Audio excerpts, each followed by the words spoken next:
الحمد لله القائل إنا عرضنا الأمانة على السماوات والأرض والجبال فأبين أن يحملنها وأشفقنا منها وحملها الإنسان إنه كان ظلوما جهولا أشهد أن لا إله إلا الله وحده لا شريك له وأشهد أن محمدا عبده ورسوله اللهم صل وسلم على سيدنا محمد وعلى آله وصحبه أجمعين أما بعد فيا أيها المسلمون اتقوا الله أوصيكم وإياي بتقوى الله فقد فاز المتقون قال الله تعالى يا أيها الذين آمنوا اتقوا الله حق تقاته ولا تموتن إلا وأنتم muslimun. Muslimin yang dirahmati Allah Subhanahu wa taala sekalian, saya menyeru agar kita bersama-sama meningkatkan ketakwaan kita kepada Allah Subhanahu wa taala dengan melaksanakan segala perintahnya dan meninggalkan segala perkara yang dilarangnya. Semoga kita semua diberi kebahagiaan dan kejayaan di dunia dan di akhirat. Pada hari yang mulia ini, mimbar akan membicarakan khutbah bertajuk Integriti Teras Keharmonian Negara. Hadirin Jumaat yang dirahmati Allah Subhanahu wa taala, integriti merupakan asas penting dalam kehidupan kita. Kita sering mendengar di pelbagai peringkat menyebut perkataan integriti. Menurut Kamus Dewan Bahasa dan Pustaka DBP, mendefinisikan integriti sebagai kejujuran, ketulusan, kesempurnaan dan keutuhan. Ini bermaksud integriti adalah sifat jati diri yang merangkumi juga keikhlasan, keterbukaan, ketelusan, amanah, benar, berpegang kepada prinsip, tidak mudah dipengaruhi, boleh dipercayai, boleh pegang cakapnya dan lain-lain.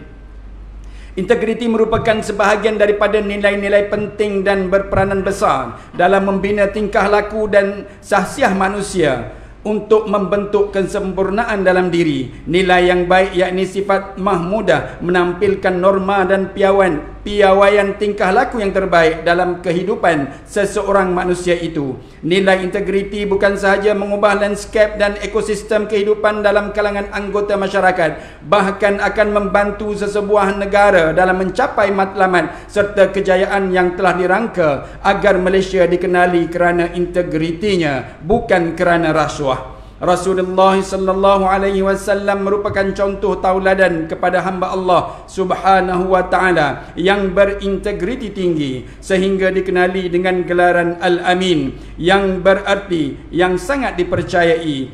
Empat nilai kepribadian dan sifat terpuji Rasulullah sallallahu alaihi wasallam yang menjadi teras kepada nilai integriti iaitu as-siddiq, benar, amanah, yakni jujur, tabligh, yang ini menyampaikan, dan fatanah, yang ini bijaksana.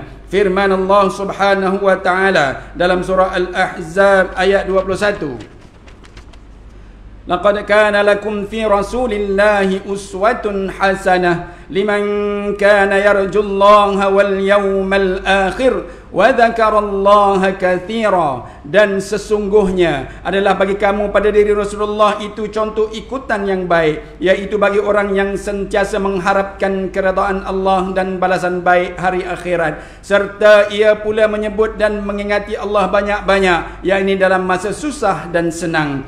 Ayat ini menganjurkan untuk kita mencontohi Rasulullah sallallahu alaihi wasallam dalam semua perkara, khususnya sifat amanah dan jujur. Seterusnya mendapat ganjaran yang besar dan kedudukan yang baik di sisi Allah Subhanahu wa taala. Sebaliknya, tanpa integriti, seperti tidak beramanah dan tidak berlaku jujur serta sentiasa bergelumang dengan sifat mazmumah dalam diri seseorang itu, akan menjejaskan kedudukannya di sisi Allah Subhanahu wa taala, malah akan ditimpa kecelakaan di dunia maupun di akhirat. Hadirin Jumaat yang dikasihi Allah Subhanahu wa taala, manfaat dan kelebihan berintegriti bukan sahaja dapat diraih oleh individu muslim itu sendiri, bahkan oleh ahli keluarga, masyarakat dan juga negara. Ini kerana kehidupan akan menjadi lebih harmoni apabila masyarakatnya berintegriti dengan sentiasa bersikap jujur dalam percakapan dan kepercayaan yang diberikan.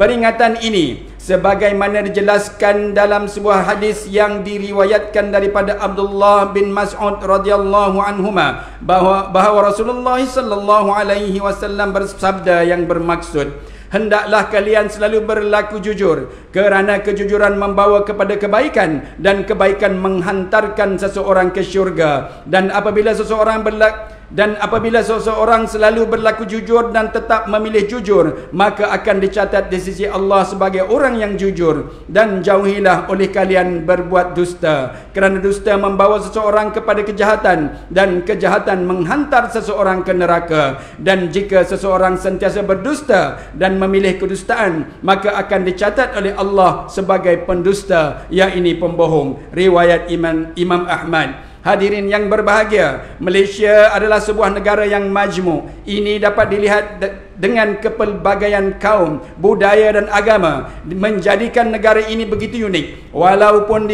dihuni oleh pelbagai bangsa, kaum, pegangan agama dan budaya, kita dapat hidup dalam suasana harmoni dan aman hasil daripada pengamalan sikap menghormati, sikap hormat menghormati, saling mengasihi, kebersamaan dan semangat perpaduan mempertahankan kedaulatan negara. Namun begitu, kadang-kadang kita diuji dengan pelbagai isu yang boleh menjejaskan perpaduan akibat daripada perbuatan pihak-pihak yang tidak bertanggungjawab oleh pihak-pihak yang tidak berintegriti, dan apabila suka menyuntik jarum-jarum perbalahan dan permusuhan, terutama di media-media sosial. Ingatlah bahawa kesejahteraan dan kemakmuran negara juga adalah amanah daripada Allah Subhanahu wa taala yang mesti dipelihara. Kita juga seringkali didedahkan dengan pelbagai kepincangan dalam masyarakat yang melibatkan keruntuhan nilai integriti. Sedarlah bahawa manusia yang tidak menegakkan nilai integriti, kejujuran dan amanah akan menyebabkan seseorang itu terjerumus ke dalam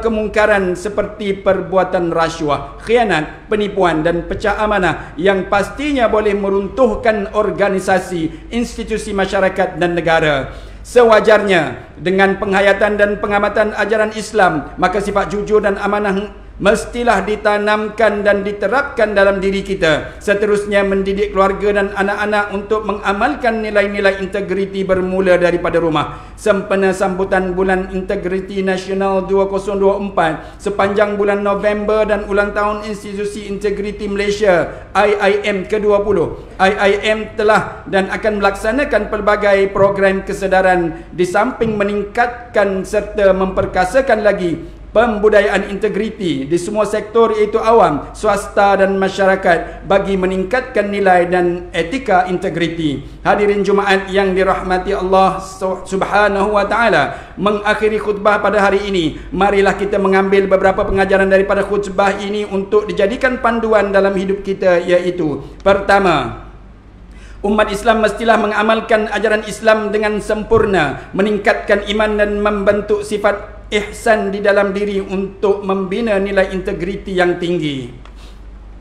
Kedua, umat Islam hendaklah memupuk sifat amanah, jujur, ikhlas, berkata benar dan bertanggungjawab, serta mengikis segala sifat negatif seperti suka melakukan khianat, mengambil kesempatan dan penipuan. Ketiga, umat Islam mestilah mendidik ahli keluarga dan anak-anak untuk mengamalkan nilai-nilai integriti bermula dari rumah demi membina masyarakat yang berintegriti tinggi. Keempat, mana-mana individu yang tidak mementingkan integriti dalam diri mereka menyebabkan mereka mudah melakukan perkara dosa yang dimurkai Allah Subhanahu wa taala.